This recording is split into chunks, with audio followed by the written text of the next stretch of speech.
Back with some more Caspian Report. Will Scotland break away? In 2014, Scotland held a referendum on independence. It did so with the explicit support of the British government, which issued a Section 30 order delegating provisional authority to the Scottish Parliament to hold such a referendum.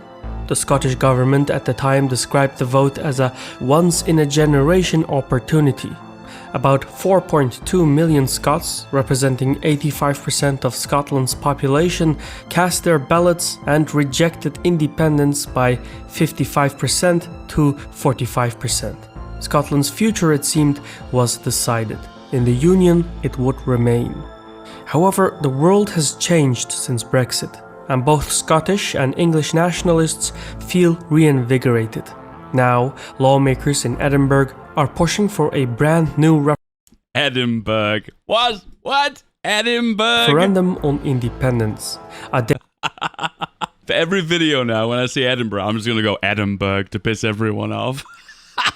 This is an interesting one. So the political party in Scotland that wants Scottish independence is the SNP, the Scottish National Party, okay? A lot of Scottish people vote for the SNP, not necessarily because they want independence, but they just want to reject Westminster. So they will not vote for the main two parties in England, which are Labour and Conservative, so they'll vote for the third party alternative, which is the SNP. Now, the SNP only serve one function, okay? And that is to cuck Westminster, because there's less seats overall then for the United Kingdom, so therefore there's less likely to get a majority for Parliament in Westminster, which obviously caused a lot of political issues. And it's been an issue now for the last 20 years in the UK. The SNP keep yoinking seats away from the main two parties, creating a divide, making it more difficult to get a majority. It's left with a situation now that we've technically got an SNP ruling Scotland by their local government and also in Westminster when it comes down to the majority of seats. However, the Scottish people don't seem to be as up for the idea of independence, even though they vote for the SNP. It's one of those situations where, like, if someone votes for a party, they're not doing it for one sole reason. They have a lot of different issues that they're catering to. And one of the biggest issues in Scotland, the idea that they don't want independence, however, they want to reject Westminster. So it's kind of this convenient middle ground. Centrist Scots. The fact that Scotland and England are part of the same Why does he use the coat of arms? Why does he not use the flags? remarkable considering their history.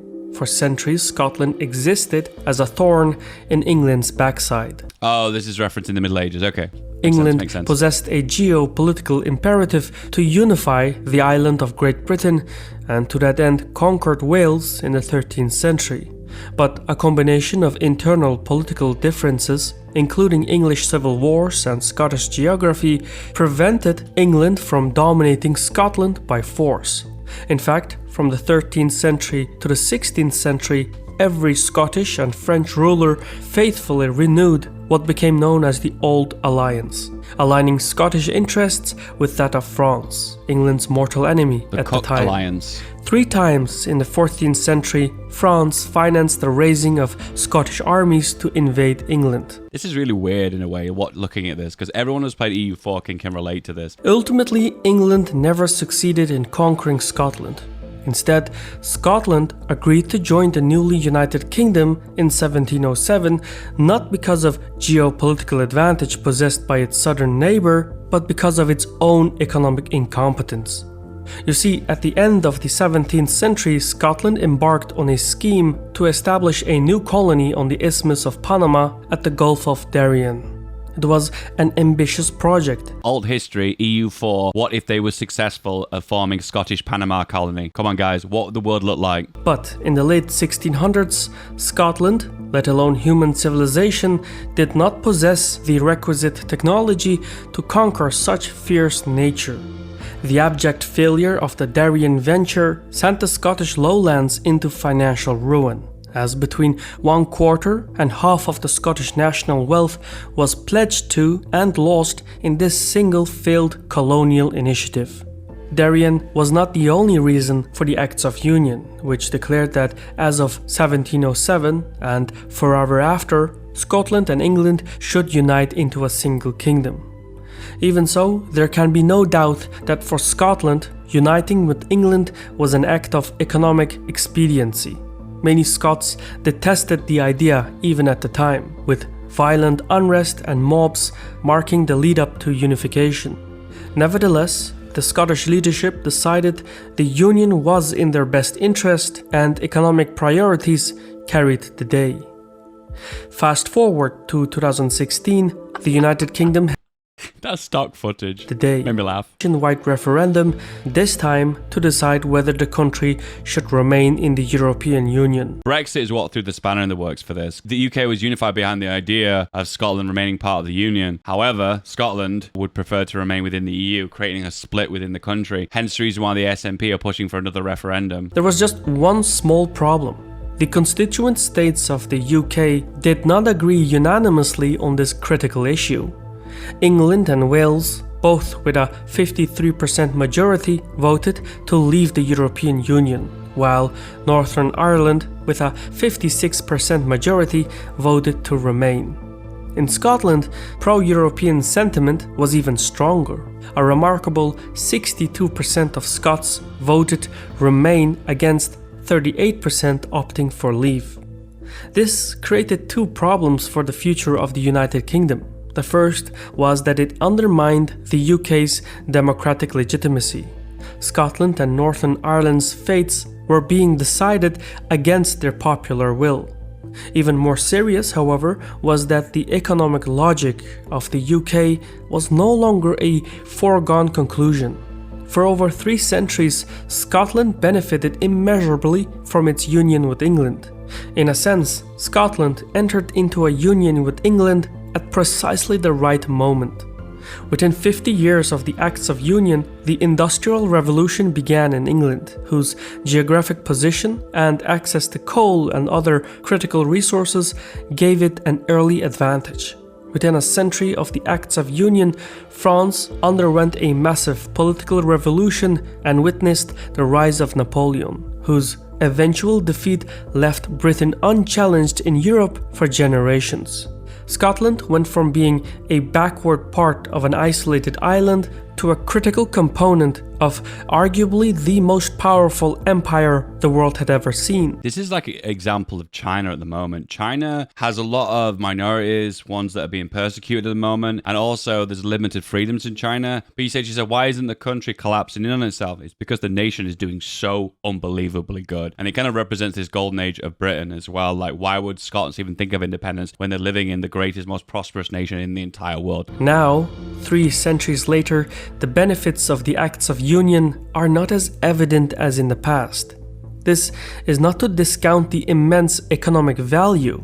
The United Kingdom accounts for almost 2/3 of Scottish trade. You know, this would be very similar to how Brexit will end up. It's the situation is like, oh, we're going to change everything. Everything's going to get a lot better. Brexit will make Britain a utopia. I know I'm hyperbolic. However, that's kind of how they promoted it. Everything would change. Well, I'm living in Brexit Britain right now. And to be fair, not a lot has changed. We're following all the rules and regulations of the EU to trade with them. Sure, some of the red tape has fallen and we have a little bit more control independently and internally. Point being about Scotland as well. Like, you always see these reports about, oh, loss of GDP, loss of money, loss of trade. However, for the most part, Scottish independence, if it ever happened, wouldn't look much different to Scotland today. More than likely, there wouldn't be a hard border. More than likely, they would trade independently with England with the same regulations and rules. But the truth is, the difference would be just localized rule, I suppose, and more control of your laws and whatnot. I suppose it's always the big question is like, is it best to be a part of a greater power, or is it best to have your say and more freedom to speak on a local level? And whether Scotland would remain in a currency union and keep the pound, and what percentage of the North Sea's oil and gas wealth Scotland could expect to enjoy. That's the big loss for England, losing access to the North Sea oil and gas, even though those are running out pretty quick. By all metrics, independence would be disastrous for the Scottish economy, especially in the short term. Edinburgh, my favorite city. Even the most zealous Scottish nationalists admit as much. Having said that, Brexit is also a disaster for the Scottish economy, one whose impacts are only now being felt, and over which Scotland has no control. Scottish leaders can and are making a case that in the long term, the short-term pains of independence is worth not just the pride of national self-determination, but is a better economic bet as well.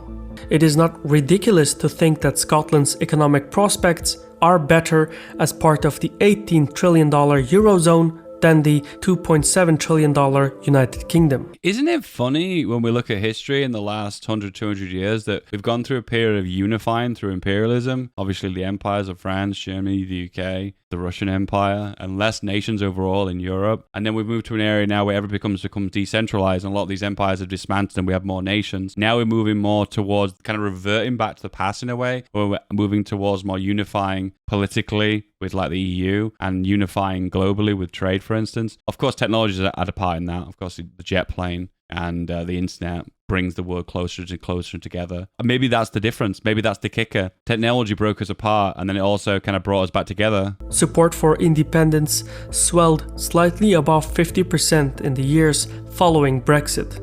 But recent polls from sources like the Sunday Times, YouGov, Ipsos Mori, and the Scotsman all show that more Scots favor remaining in the Union than independence. You tend to find with referendums that people prefer the status quo over change. Hence the reason why the Brexit referendum was so unbelievably close. One of the reasons the British people were so obsessed with the idea of Brexit, it isn't intrinsically built into us culturally. It's just that the media has been anti-EU now for the last 20 odd years. Only right now we've left the EU, the papers have gone completely silent. I'm not a newspaper reader, but my dad is. And of course, because of reading the newspapers, he arrives at the position, of course, he's anti-EU, and I think he voted for Brexit. And just look at all this rubbish, absolute rubbish that they just spit out lies about the EU over and over and over and over again. It just went on forever. Remember, when you tell a lie, it's called anchoring. You believe that lie initially, then when someone tries to debunk you, you still lean back on the lie. Maybe because you're comfortable with the lie, maybe because it's anchored into you, it's in your beliefs, and you don't want to change your mind, but that just represents how the British public were misled by this absolute nonsense. I'm not saying there's reasons not to be in the EU. There are. I'm just saying that the reasons that were fed to us were complete bull crap. Liz Truss, for instance,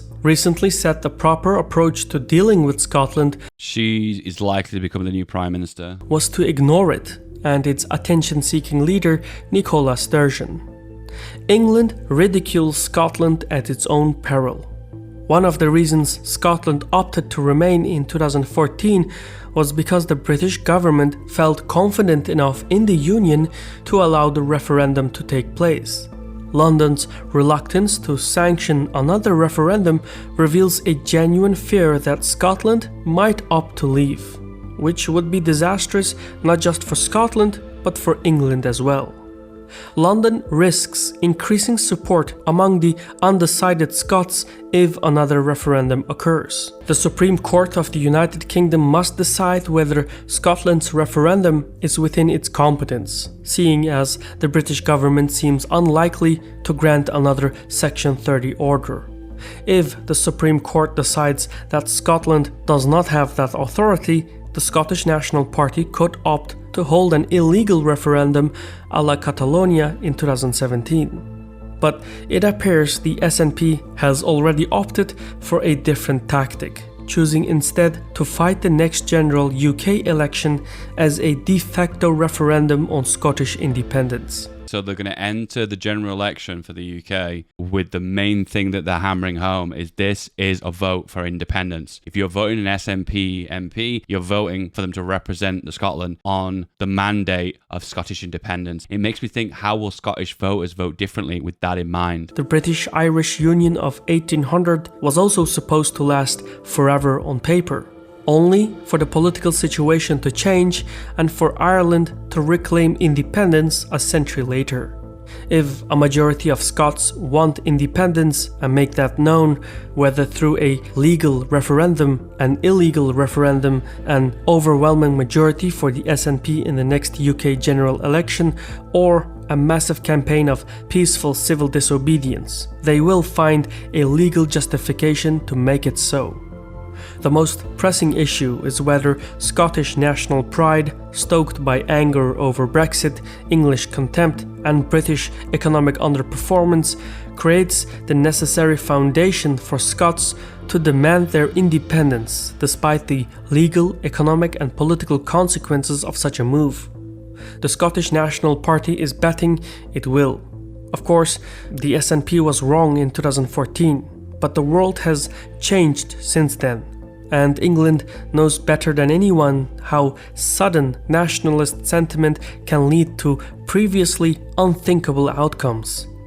That is the whole reason the UK is leaving the European Union, and it would be ironic if it was also the reason the UK's political experiment ends after 315 years and counting. It's interesting how nationalist sentiment exists in nations who are past their best. For instance, the Republic of Ireland breaking away from the UK after the decline of the British Empire. Therefore, people wanted to break away and becoming independent. Then it was a slippery slope as more and more nations wanted to leave. I wonder if there's ever a point where the United States will be in that position. They're no longer the big, great power of the world anymore. And maybe more nationalist sentiment might occur in some of the states that don't politically align with the US overall anymore, such as California or Texas or Florida. Anyway, guys, don't forget to like and subscribe if you want more reaction content. Goodbye!